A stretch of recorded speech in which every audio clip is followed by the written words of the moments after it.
오늘 말씀은 마태복음 7장 1절부터 12절입니다.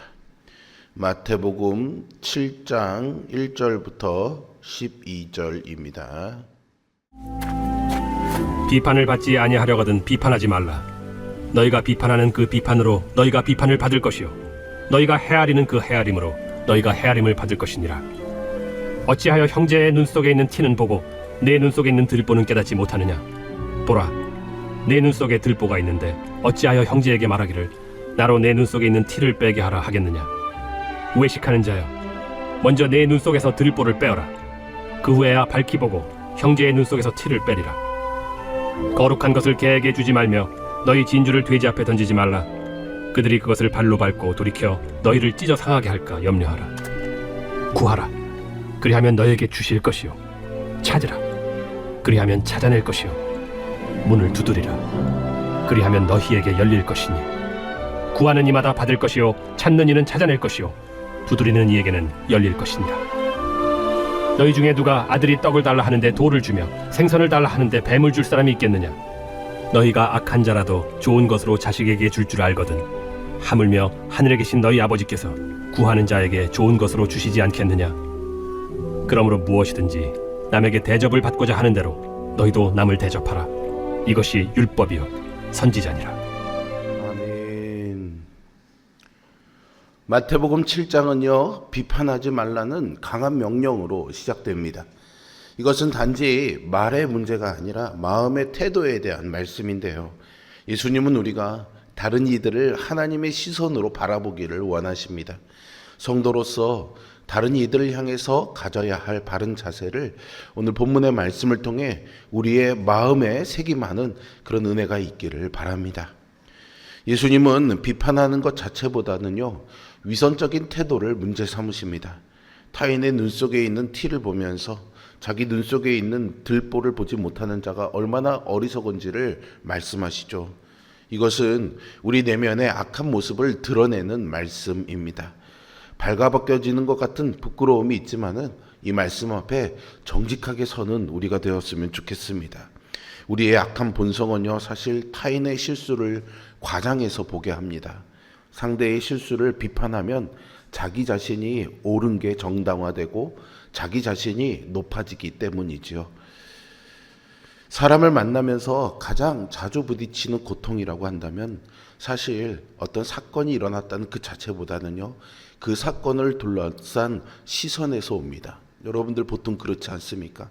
어떤 일들이 일어나면 그 일 자체로 인한 황망함도 있겠지만은 그 일을 사람들이 어떻게 보고 판단할까가 우리의 마음에 끼치는 영향이 상당히 큽니다. 누군가의 실수, 한 번의 말, 하나의 장면이 곧 그 사람 전체가 되는 순간이 있습니다. 원래 저 사람은 그래, 역시 저럴 줄 알았어, 이런 말은 되게 큰 목소리로 나오지는 않습니다. 마음속에서 조용히 판결문처럼 작성되지요. 그래서 그 판결은 상대를 향해서 날아가기도 하지만은 더 자주는 내 마음의 공기를 바꿔버립니다. 세상이 조금 더 차갑게 보이고 관계가 조금 더 위험하게 느껴지고 나는 조금 더 방어적으로 살아가게 되죠. 우리는 누구나 판단의 본능을 가지고 있습니다. 내가 안전하려면, 내가 상처받지 않으려면, 내가 흔들리지 않으려면 주변을 재빨리 분류하고 정리해 두어야 한다는 착각이 들기 때문이죠. 사람들을 이해하기보다는요, 이렇게 이 사람은 이러니까는 나는 이래도 돼, 이렇게 규정하는 편이 사실은 훨씬 빠르고 편합니다. 오해를 풀기 위해서는 시간과 노력이 많이 들어야 되지만은요, 그것보다 그냥 저 사람은 그냥 그러니까 내버려 둬, 이렇게 결론을 내리는 편이 훨씬 더 덜 피곤하죠. 그런데 그렇게 심판의 자리에 앉으려는 순간 우리는 사실상 하나님 없이 살려는 시도를 시작하게 됩니다. 하나님이 계시지만 그분의 자리까지 내가 차지하겠다는 마음이 되는 거죠. 그리고 그 마음은요, 늘 불안합니다. 내가 판단하는 만큼요, 사실 나도 판단받는 세계가 열리기 때문이죠. 내가 남을 엄격하게 재단할수록 내 안에서도 나도 실수하면 끝이다라는 두려움이 커질 수밖에 없습니다. 사람을 향해서 잣대를 높이 들고 서 있는 그 자리가 사실은 나를 가장 불안하게 하는 자리로 만들게 되죠. 그러다 보면요, 남의 티끌은 선명하게 보이는데 내 눈앞에 있는 들보와 같은 장애물은 잘 보이지 않거나 외면하게 됩니다. 이것은 단지 심리의 문제가 아니라요, 영적인 현실입니다. 내 죄와 상처, 두려움은 너무 가까이 있어서 때로는 그것을 보는 것 자체가 고통스럽죠. 그래서 우리는 남의 티를 먼저 보면서 오히려 자기 눈에 들보는 잠시 잊어버리게 되는 겁니다. 예수님은 이와 같은 모습을 지적하시면서 먼저 자기 죄를 돌아보고 그것을 해결한 뒤에 형제를 보라고 말하고 있습니다. 즉 비판이 아니라 회복이 목적이 되어야 한다는 거겠죠. 우리는 쉽게 남을 비판하려 하죠. 그런데요, 예수님은요, 먼저 비판받고 심판받으셨습니다. 우리는 상대의 티를 크게 보지만 예수님은 우리의 들보와 같은 죄를 외면하지 않으시고 끝까지 책임져 주셨습니다. 우리는 관계를 끊어버리지만 예수님은 끊어진 관계를 다시 잇기 위해 자기 자신을 내어주셨습니다. 그래서 복음을 믿는다는 것은 결국 이런 고백으로 이어져야 되는 거죠. 나는 내 의로 살지 못하고 하나님의 은혜로 살아갑니다. 이 고백이 깊어질수록 내 말은 더 조심스러워지고 내 태도는 더 부드러워지고 내 분별은 더 지혜로워집니다. 무엇보다도 내가 누군가를 대하는 방식이 바뀌게 되죠. 사람을 규정하는 손이 아니라 살리는 손으로 바뀌게 됩니다. 오늘 우리의 삶에서 이 전환은요, 아주 작은 실천에서 시작할 수 있습니다. 대화하다가 누군가를 평가하는 말이 올라올 때 잠시 멈추고 스스로에게 한번 이렇게 물어보시면 어떨까요? 나는 지금 이 사람을 돕기 위해서 이 생각과 이 말을 하는가? 아니면 내가 이기고 싶어서 이 말과 생각을 하는가라고 말이죠.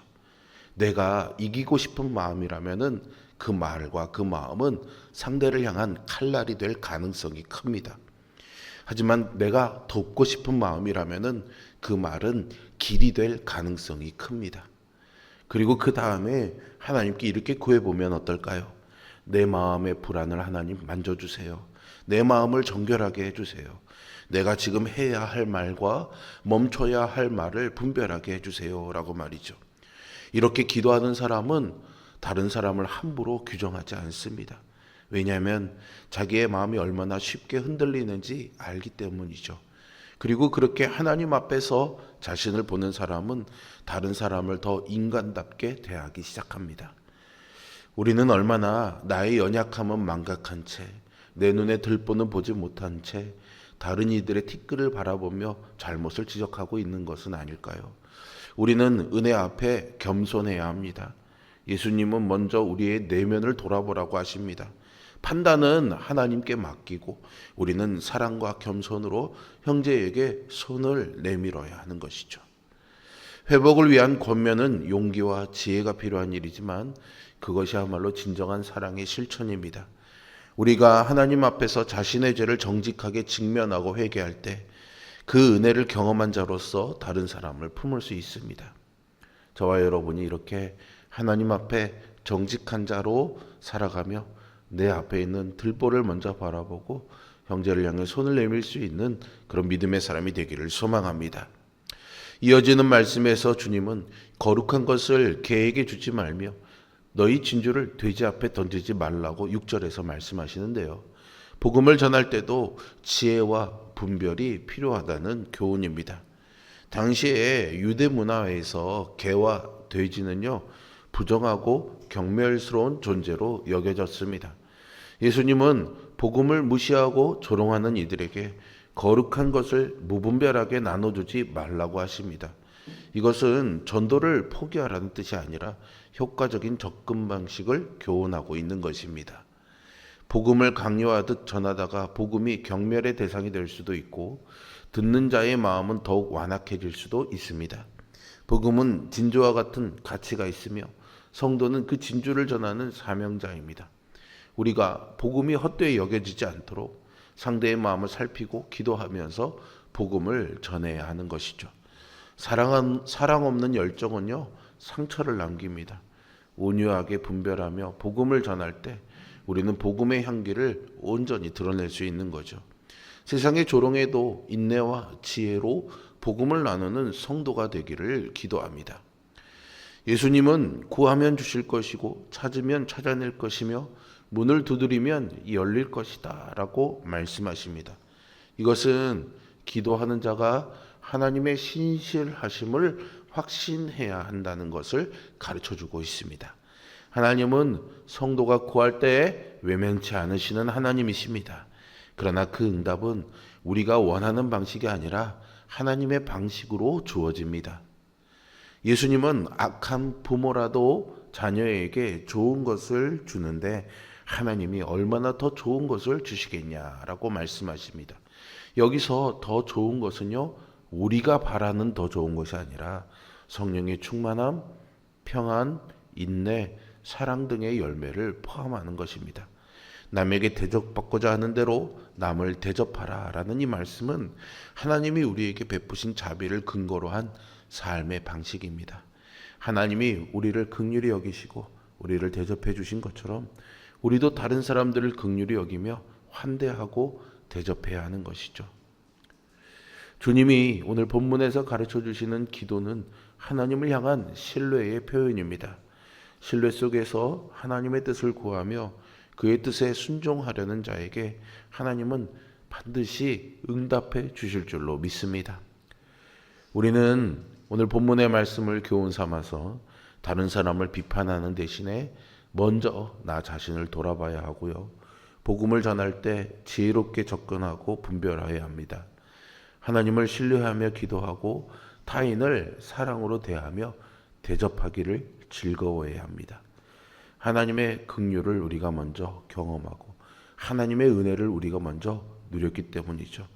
그러니까 우리는 그 하나님의 은혜와 긍휼을 경험한 자로서 하나님의 은혜와 긍휼 또한 누구인가에게 흘려 보내야 하는 겁니다. 하나님이 이것이 우리에게 바라시는 기대인 것이죠. 작은 실천, 사랑의 실천 하나가 하나님의 나라를 이 땅에 이루는 시작이 된다는 것을 기억하면서 오늘 우리 모두가 이 말씀을 나의 마음의 표지석으로 삼아서 이 하나님의 말씀 따라 하루를 살아가며 주님의 인도하심과 긍휼을 누리고 여러분들의 삶이 진정한 하나님의 나라가 될 수 있기를 주님의 이름으로 축복합니다. 기도하겠습니다. 살아계신 아버지 하나님, 오늘도 하나님 주신 이 말씀 앞에 정직하게 나 자신을 비춰 세웁니다. 스스로 아니라고, 나는 그렇지 않다고 정당화하지 말게 하여 주시고 겸손하고 겸허하게 하나님 앞에 내 모습을 드러내며 그런 연약함과 부족함에도 불구하고 여전히 나를 포기하지 않으시고 나의 모든 죄의 책임들을 대신 져주신 예수님의 그 사랑과 긍휼하심을 기억하며 형제를 대하며 복음을 전해야 되는 사람들을 대하는 태도와 남을 대접하는 마음들을 가지고 살아가는 우리들 되게 하여 주시옵소서. 그런 삶을 살고자 하는 우리에게 연약함들이 너무 많습니다. 그러나 하나님의 뜻대로 살기를 원하며 구하며 찾으며 문을 두드리는 자에게 좋은 것으로 주시는 아버지 하나님이 되어주신다는 사실을 확신하면서 그 믿음 가운데 하나님이 주시는 것들을 누리며 살아가는 기쁨이 우리의 삶에 풍성하도록 역사하여 주시고 오늘 하루도 우리의 걸음걸음을 인도하여 주시옵소서. 추운 날씨 속에서 우리 청소년교회 학생들 수련회를 진행하고 있습니다. 낯선 곳에서 낯선 이들과 섞여서 은혜를 받는 그 자리에서 하나님이 함께하여 주셔서 아이들의 마음 문이 열리고 하나님을 만나고 경험하는 은혜의 시간이 되도록 하여 주시고 안전과 건강을 지켜 주시옵소서. 예수 그리스도의 이름으로 기도합니다. 아멘.